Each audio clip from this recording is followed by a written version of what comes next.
कैसे भाई? देखिए, आज जो टॉपिक हम डिस्कस कर रहे हैं विश्व का भूगोल के अंतर्गत जलमंडल। आज के हमारे जो एमसीक्यू क्वेश्चन है वो सारे जलमंडल पर आधारित हैं। देखिए जो है सबसे पहले जो पहला क्वेश्चन है,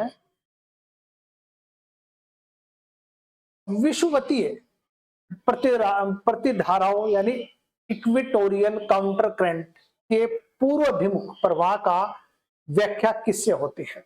ए, पृथ्वी अपने अक्ष पर घूर्णन, बी, दो विषुवतीय धाराओं का अभिसरण, सी, जल की लवणता में अंतर, डी, विषुवत वृत्त के पास प्रशांत मंडल मेखला बेल्ट ऑफ काम का होना। अब देखिए इसके अंतर्गत आंसर बनेगा, वो बनेगा आपका बी, यानी कि दो विषुवतीय धाराओं के अभिसरण, तो आंसर बन जाता है इसका बी। अब देखिए उत्तर तथा दक्षिण विषुवतीय रेखाएं या रेखीय धाराओं के अभिसरण के कारण इतनी अधिक जल राशि एकत्रित हो जाती है कि पश्चिम से पूर्व सामान्य ढाल बन जाता है। इसी से अक्षति पूर्ति धारा के रूप में प्रति विषुवतीय रेखाएं या विषुवतीय प्रतिधाराओं की धारा उत्पत्ति होती है और पृथ्वी का अपने अक्ष पर घूर्णन, जल की लवणता में अंतर तथा विषुवत वृत्त के पास प्रशांत मंडल मेखला की मौजूदगी का विषुवतीय प्रतिधाराओं के पूर्वाभिमुख प्रवाह में कोई भूमिका नहीं होती है। मतलब देखिए समझिए, एक तरह से देखिए उत्तर तथा दक्षिण विषुवतीय रेखाएं धाराओं के अभिसरण के कारण इतनी अधिक जल राशि इकट्ठी हो जाती है कि पश्चिम से पूर्व सामान्य ढाल बन जाता है। कहां से? पश्चिम से पूर्व सामान्य ढाल बन जाता है। इसी से ही अक्षति पूर्ति धारा, ठीक है, के रूप में प्रति विषुवतीय रेखीय या विषुवतीय प्रतिधाराओं की धारा उत्पत्ति होती है। तो आंसर बना इसका देखिए हमारा A answer, sorry B answer. Next, Turkey किनके मध्य स्थित है? अब बताना टर्की किसके मध्य स्थित है? ए, काला सागर एवं कैस्पियन सागर, बी, काला सागर और भूमध्य सागर, सी, सवेज की खाड़ी और भूमध्य सागर, डी, आकाबा की खाड़ी और मर्त सागर। अब देखिए आंसर बन जाता है इसमें बी, यानी कि जो है टर्की जो है काला सागर और भूमध्य सागर के बीच में स्थित है। अब देखिएगा टर्की यूरेशिया में अवस्थित एक देश है जिसकी राजधानी अंकारा है। इसके उत्तर में काला सागर और दक्षिण में भूमध्य सागर है और जबकि पश्चिम में एजियन सागर है जो कि भूमध्य सागर का ही एक भाग है। जबकि स्वेज नहर एशिया और अफ्रीका के मध्य स्थित है। यह सऊदी अरब और मिस्र को अलग करती है। मर्त सागर जॉर्डन में स्थित है और काला सागर और भूमध्य सागर टर्की के राजनीतिक सीमाओं का भी निर्धारण करती है। यानी जो है काला सागर और भूमध्य सागर जो है टर्की की राजनीतिक सीमाओं का भी निर्धारण करती है। तो आंसर बना इसका बी, आंसर बन जाता है। नेक्स्ट, पृथ्वी ग्रह पर अधिकांश अलवण जल बर्फ, छद्रक और हिमनद के रूप में रहता है। शेष लवण जल का सबसे अधिक भाग वायुमंडल में आर्द्रता और बादल के रूप में पाया जाता है। लवण जल झील और नदियों में पाया जाता है, भूमिगत जल के रूप में है या फिर मृदा आर्द्रता के रूप में है। देखिए आंसर बन जाता है सी, भूमिगत जल के रूप में है। तो आंसर बन गया इसका सी। अब देखिए पृथ्वी की जो है उपस्थिति संपूर्ण जल राशि का 97.5 भाग लवण युक्त यानी खारे जल के रूप में महासागरों में स्थित है। मतलब समझ लीजिए आप जो है पृथ्वी पर जो उपस्थित जल है यानी संपूर्ण जल की जो राशि है 97.5 भाग जो है लवण युक्त यानी खारा जल जो है के रूप में महासागरों में है और शेष 2.5 यानी 2.5% जल लवण या मीठा जल के रूप में बर्फ, छद्रक, ग्लेशियर और भूमिगत जल के रूप में है। और इनमें से 2.5 मीठे जल का जो है वितरण जो है इस प्रकार है। देखिए मतलब जो है बर्फ, छिद्रक और ग्लेशियर में 68.7%, भूमिगत जल 30.1% और सतही जल, नदी, झील 0.03%। अब देखिए इसमें जो है भूमिगत जल के रूप में शेष लवण जल यानी मीठा जल का सबसे बड़ा भंडार है। कौन सा? भूमिगत जल की बात करते हैं, तो आंसर बन गया सी। नेक्स्ट, निम्नलिखित कारकों पर विचार कीजिए। पृथ्वी का अपवर्तन, वायुदाब और हवा, 3 महासागरीय जल का घनत्व, 4 पृथ्वी की परिक्रमण। उपरोक्त में से कौन सा कारक महासागरीय धाराओं को प्रभावित करता है? देखिए इसे बताना है आपका।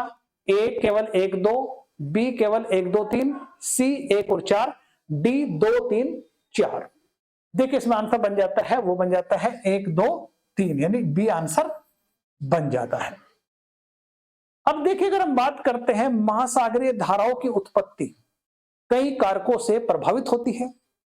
इसमें प्रमुख है पृथ्वी का परिभ्रमण तथा गुरुत्वाकर्षण बल, तापक्रम, लवणता, घनत्व, वायुमंडलीय दबाव, पवन, वृष्टि, वाष्पीकरण, सूर्यताप आदि। इनके सम्मिलित प्रभाव से महासागरीय धाराओं की उत्पत्ति होती है, जबकि पृथ्वी की परिक्रमण इसकी उत्पत्ति को प्रभावित नहीं करता है। और पृथ्वी का जो आवर्तन जो है का तात्पर्य पृथ्वी के परिभ्रमण से ही है। देखिए आंसर बना इसका 1 2 3। नेक्स्ट क्वेश्चन, निम्नलिखित में से किसके द्वारा भारत और पूर्वी एशिया के बीच नौ संचालन समय या नेविगेशन टाइम और दूरी अत्यधिक कम किए जा सकते हैं? नंबर 1, मलेशिया और इंडोनेशिया के बीच मलक्का जलडमरू मध्य को अधिक गहरा बनाकर, सियाम खाड़ी और अंडमान सागर के बीच की भूमि संधि जलडमरू मध्य को पार करके और नई नहर खोलकर। आंसर बना केवल 1, आंसर बना केवल 2, सी में है 1 2, डी में न 1 न 2, तो आंसर बनेगा इसका बी केवल 2, यानी केवल 2 की बात हो रही है। अब देखिए यहां पर देखिए मलक्का जलडमरू मध्य हिंद महासागर और प्रशांत महासागर के मध्य जहाजी मार्ग है। यानी कौन सा? मलक्का जलडमरू मध्य हिंद महासागर और प्रशांत महासागर के मध्य एक मुख्य जल मार्ग है तथा यह भारत, चीन, जापान, दक्षिण कोरिया को समृद्ध करता है। और देखिए इस जलडमरू मध्य को गहरा करने से नौ संचालन समय एवं दूरी को प्रभावित नहीं होगे, परंतु बड़े जहाजों को पार करने में सुविधा होगी। अब देखिए सियाम खाड़ी और अंडमान निकोबार के बीच के भूसंधि जलडमरू मध्य को पार नई नहर खोल करके भारत और एशिया के बीच नौ संचालन से समय और दूरी दोनों कम किए जा सकते हैं। इस प्रकार आंसर इसका 2 बन जाता है, यानी कि आंसर बन गया बी। नेक्स्ट, निम्नलिखित कथनों पर विचार कीजिए।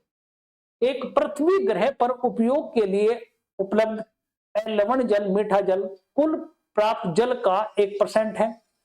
पृथ्वी ग्रह पार किए जाने वाले कुल लवण मीठा जल का 95% ध्रुवीय बर्फ, छद्रक या हिमनद से संबंध है। देखिए आंसर केवल 1, आंसर बी में है 2, आंसर 1 2, आंसर न 1 न 2। देखिए इसको क्वेश्चन हम पहले भी डिस्कस कर चुका हूं, इसका आंसर बनेगा केवल 1, आंसर बन जाता है इसमें ए। नेक्स्ट, निम्नलिखित जलडमरू मध्य में से किस एक केस से निकल गई सुरंग यूनाइटेड किंगडम और फ्रांस को जोड़ती है? जल डेविस यानी डेविस जलडमरू मध्य, डेनमार्क जलडमरू मध्य, डोबार जलडमरू मध्य, जिब्राल्टर जलडमरू मध्य। देखिए इसमें जो आंसर बनेगा आपका वो बन जाता है इसमें यानी कि सी, यानी कि है डोबर जलडमरू मध्य, यानी सी। अब देखिए मतलब है अगर हम बात करते हैं जो मतलब जलडमरू मध्य यानी जल संध्या 2 जलाशयों को जोड़ती है। यानी जलडमरू मध्य और जल संध्या क्या करती है? 2 जल राशियों को जोड़ती है। डोवर जल डमरू मध्य में से निकाली गई सुरंग यूनाइटेड किंगडम और फ्रांस को जोड़ती है। डोवर जल डमरू मध्य इंग्लिश चैनल के पूर्व भाग में अवस्थित है, जो इंग्लैंड और फ्रांस के मध्य न्यूनतम जल क्षेत्र की दूरी है। इसी कारण से ही मतलब इंग्लैंड और फ्रांस को जोड़ने वाली जलीय रेल सुरंग बनाई गई है, और ये सुरंग इंग्लैंड के फाल्क स्टोन और फ्रांस के क्लैस को जोड़ती है। देखिए इस प्रकार आंसर बन जाता है इसका, यानी कि सी आंसर है। नेक्स्ट, निम्नलिखित महासागरों में से किस एक में डायमेंटिना यानी परिखा स्थित है? ए प्रशांत महासागर, अटलांटिक महासागर, हिंद महासागर, और डी उत्तर ध्रुवीय महासागर। देखिए आंसर बनेगा इसका सी हिंद महासागर। अब देखिए मतलब जो है डायमेंटिना खाई जो है हिंद महासागर में सबसे गहरी गर्त या परिखा है, यानी गर्त होते हैं जो सबसे नीचा स्थान की बात करते हैं, जो विख्यात जावा खाई से भी गहरी है। यह हिंद महासागर के दक्षिण और पूर्वी बेसन में पर्थ ऑस्ट्रेलिया के लगभग 1125 किलोमीटर दक्षिण पश्चिम में 35 डिग्री दक्षिण अक्षांश और 104 डिग्री पूर्वी देशांतर पर स्थित है। देखिए इसका आंसर बन जाता है सी। नेक्स्ट, बलियारिक द्वीप समूह, बलियारिक द्वीप समूह कहां स्थित है? ए भूमध्य सागर, बी काला सागर, सी बाल्टिक सागर, डी उत्तरी सागर। देखिए इसमें आंसर बन जाता है एक भूमध्य सागर, तो आंसर बन जाता है ए, यानी बाल्टिक मतलब जो है बाल्टिक जो द्वीप है वो भूमध्य सागर में स्थित है। अब देखिए बालेरिक या बाल्टिक द्वारा द्वीप भूमध्य सागर के पश्चिम में स्थित है। इस द्वीप समूह के प्रमुख द्वीप इब्रिजा, मेलोरिका, मेनोरिका है। यह स्पेन का स्वायत्त प्रभाग है, परंतु इसका झंडा स्पेन से अलग है। यह 5 छोटे छोटे द्वीपों का एक समूह है। इस द्वीप समूह यानी इस द्वीप समूह की जो राजधानी है नगर पामा डी मोलार्का है। इसकी आधिकारिक भाषा स्पेनिश एवं केरोलान है, यानी इसकी भाषा कौन सी आधिकारिक? स्पेनिश और केरालान भाषा है। देखिए इसका आंसर बना सी। नेक्स्ट, निम्नलिखित कथनों पर विचार कीजिए। ए महासागरीय धाराएं महासागर के जल और मंद भूपृष्ठ संचालन होती है। महासागरीय धाराएं पृथ्वी और ताप संतुलन बनाए रखने में सहायक होती है। 3 महासागरीय धाराएं मुख्यतः सनातन पवनों एवं द्वारा संचालन होती है। महासागरीय धाराएं महासागर संरूपण द्वारा प्रभावित होती है। आंसर ए 1 और 2, आंसर 2 3 4, सी में है 1 3 4, डी में 1 2 3 4। अब देखिए इसका आंसर बनेगा डी 1 2 3 4, ये सही बन जाता है डी। अब देखिए इसमें जो है आपका देखिए नेक्स्ट क्वेश्चन देखिए आप जो है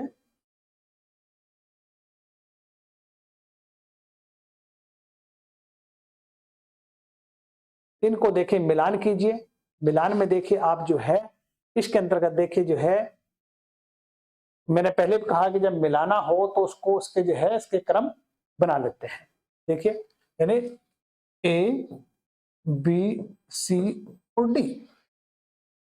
अब देखिए इसमें जो है इसको मिलाना है आपको जो है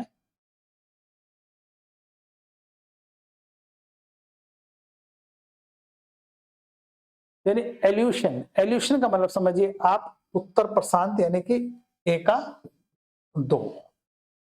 उसके बाद देखिए आप जो है करमेडिक। करमेडिक देखिए आपका बनेगा इसमें दक्षिण प्रशांत महासागर यानी बी का 3। उसके बाद सुंडा। सुंडा बनेगा आपका हिंद महासागर यानी सी का 1। उसके बाद एस सैंडविच। एस सैंडविच बनेगा यानी ए का 4 यानी कि डी का 4। तो हमारे पास जो फिगर आ गई है वो आ गई है 2 3 1 4। 2 3 1 4 आंसर बन जाता है बी। इसका बी आंसर बन जाता है। अब देखिए मतलब जो है अगर मान में हमने गर्त से मिलान था, ये मिलान हो गया है। नेक्स्ट क्वेश्चन देखिए आप जो है निम्न में से कौन सा प्रावल विरंजन में सर्वाधिक महत्वपूर्ण कारक है? यानी प्रावल विरंजन में प्रावल विरंजन में सर्वाधिक महत्वपूर्ण कारक है? ए प्रवाल शैलों का खनन, बी प्रवाल रोगों का फैलना, सी सागरीय जल में अवसादों का जमाव, डी वैश्विक उष्मन। अब देखिए इसमें आंसर बनेगा डी, यानी वैश्विक उष्मन, ग्लोबल वार्मिंग कह सकते हैं हम जो है, ये डी आंसर बन जाता है। अब देखिए प्रावल विरंजन से तात्पर्य क्या है? प्रावल विरंजन यानी प्रावल भित्तियों को नष्ट होने से है, यानी प्रावल विरंजन जो है इसका तात्पर्य प्रावल भित्तियों के नष्ट होने से है।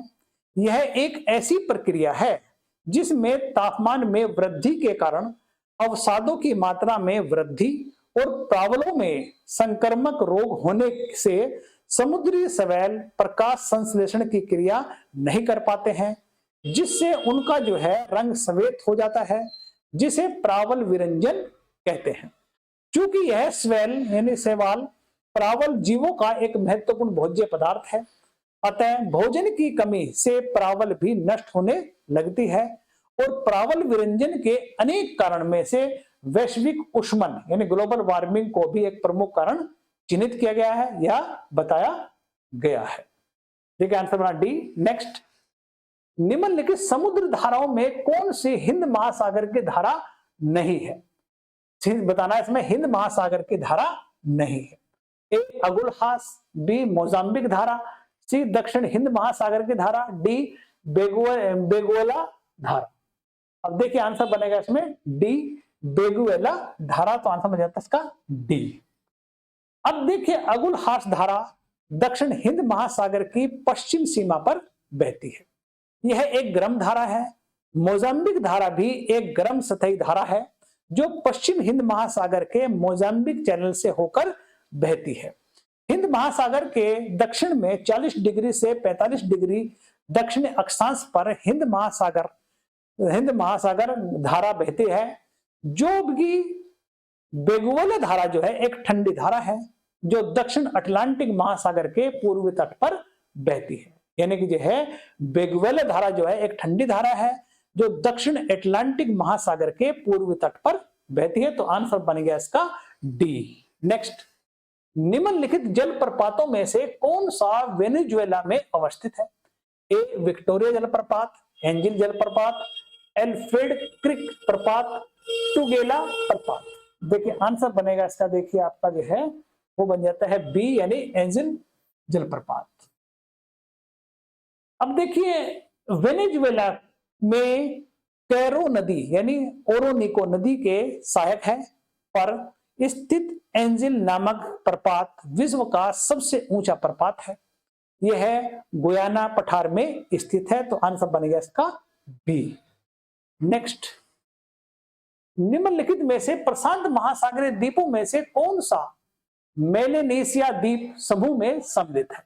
ए सोलोमन द्वीप, गिलबर्ट द्वीप, सोसाइटी द्वीप, मार्शल द्वीप। देखिए आंसर बन जाता है इसका, यानी कि सोलोमन द्वीप आंसर बन जाता है इसका ए। अब देखिए मतलब जो है मेलेनेशिया ओसेनिया का एक उपक्षेत्र है, यानी मेलेनेशिया ओसेनिया का एक उपक्षेत्र है जिसका विस्तार पश्चिम प्रशांत महासागर के अत्यंत किनारे पर पूर्व में फिजी से लेकर पश्चिम अराफुरा सागर तक है। इस क्षेत्र की प्रमुख द्वीप है New Guinea, Bismarck, archipelago, Santa Cruz, Vanuatu, Solomon, Fiji, New Caledonia. यानी कि देखिए इस क्षेत्र के जो द्वीप कौन कौन से, देखिए एक बार फिर देख लीजिए, New Guinea, Bismarck, archipelago, Santa Cruz, Vanuatu, Solomon, Fiji एवं न्यू कैलेडोनिया। देखिए इसका आंसर बना ए।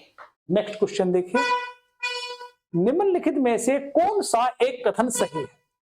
ग्रीनलैंड विश्व का दूसरा बृहत्तम द्वीप है, यानी क्षेत्रफल मामले में जो है। इसमें देख बताना आपको जो है, नुक ग्रीनलैंड का एक छोटा नगर है। नुक की समुद्र तल से ऊंचाई 3 मीटर है। ग्रीनलैंड संयुक्त राज्य अमेरिका के अधीन है। इसमें बताना आपको, यानी कि सही बताना है। इसमें नुक जो है समुद्र तल से 3 मीटर दूरी पे है, तो आंसर बन गया इसका सी। अब देखिए ग्रीनलैंड क्षेत्रफल की दृष्टि से विश्व का बृहत्तम द्वीप है। ग्रीनलैंड डेनमार्क के अधीन है। नुक ग्रीनलैंड का सबसे बड़ा एवं राजधानी नगर है। नुक की समुद्र तल से ऊंचाई 1 से 3 मीटर तक है, तो आंसर बना हमारा सी। नेक्स्ट, निम्नलिखित में से किस सागर में लवणता सबसे अधिक है? ए कैस्पियन सागर, बी भूमध्य सागर, सी लाल सागर और डी मर्त सागर। देखिए इसका आंसर बन जाता है डी मर्त सागर। अब देखिए जो है यहां पर देखिए मतलब जो है मर्त सागर इसका बन जाता है आपका डी। नेक्स्ट क्वेश्चन देखिए आपका जो है, निम्नलिखित में से कौन सा देश युग्म अराल सागर के किनारे स्थित है? अराल सागर के Kazakhstan, Uzbekistan, Kazakhstan, Turkmenistan, Azerbaijan, Uzbekistan, Kazakhstan, रूस। देखिए इसमें आंसर बन जाता है ए, यानी कि कजाकिस्तान उज्बेकिस्तान के किनारे है, तो आंसर बन गया इसका ए। अब देखिए मतलब जो है अराल सागर मध्य एशिया स्थित एक प्रमुख झील है। इसके किनारे कजाकिस्तान उज्बेकिस्तान देश अवस्थित है, तो आंसर बना इसका ए। नेक्स्ट, निम्नलिखित में से पूर्व द्वीप समूह का कौन सा द्वीप 3 देशों में विभाजित है? A Borneo, Celebes, New Guinea, D Timor. देखिए आंसर बनेगा इसका ए बोर्निया, तो आंसर बन जाता है इसका ए। नेक्स्ट, निम्नलिखित में से किस अफ्रीकी देश की सीमा भूमध्य सागर से नहीं मिलती है? अब इसे बताना भूमध्य सागर से नहीं मिलती है। ए अल्जीरिया, बी चाड, सी मोरक्को, डी ट्यूनीशिया। अब देखिए इसका आंसर बनेगा देखिए आपका जो है वो बन जाता है बी, यानी चाड। बी यानी चाड की जो है सीमा अफ्रीका देश भूमध्य सागर से नहीं मिलती है। नेक्स्ट, भूमि में गुरुत्वाकर्षण जल किस तनाव पर रहता है? ए 1/1/3 एटमॉस्फेयर से कम पर, 1.25 एटमॉस्फेयर पर, 5 एटमॉस्फेयर पर, 15 एटमॉस्फेयर पर। यानी देखिए इसमें आंसर बनेगा देखिए आपका जो है वो बन जाता है ए, यानी कि 1/3 यानी कि 1/3 देखिए यह आता है हमारे साथ ए। नेक्स्ट, इटली, सिसिली, सरडानिया एवं कोर्सिका से घिरे सागर का नाम क्या है? इटली, सिसिली, सार्डिनिया, कोर्सिका से घिरे सागर का नाम क्या है? ए एड्रियाटिक सागर, बी एजियन सागर, सी लुग्रेनिया सागर, टेहरियन सागर। अब देखिए इसमें आंसर जो बनेगा आपका वो बन जाता है डी, यानी टेरहेनिया सागर, यानी ये डी आंसर बन जाता है। नेक्स्ट, हारमुज जल संधि पाई जाती है। अब हारमुज जल संधि देखिए ये बन जाता है काला सागर एवं मर्द सागर के बीच, फारस की खाड़ी एवं ओमान खाड़ी के बीच, अरब सागर और लाल सागर के बीच, लाल सागर और भूमध्य सागर के बीच। तो आंसर बनेगा इसका बी, फारस की खाड़ी और ओमान की खाड़ी, यानी आंसर बन जाता है बी। नेक्स्ट, निम्नलिखित में से कौन सी दक्षिण अटलांटिक महासागर की शीतल धारा है? अब बताना दक्षिण अटलांटिक महासागर की शीतल धारा कौन सी है? ए कनारी धारा, बी बेगवेला धारा, अल्हास धारा, ब्राजील धारा। तो आंसर बना इसका बी, ये बी आंसर हो जाता है। देखिए मैंने आपके टॉपिक आज का जो है ये टॉपिक जलमंडल आपके साथ डिस्कस किया है।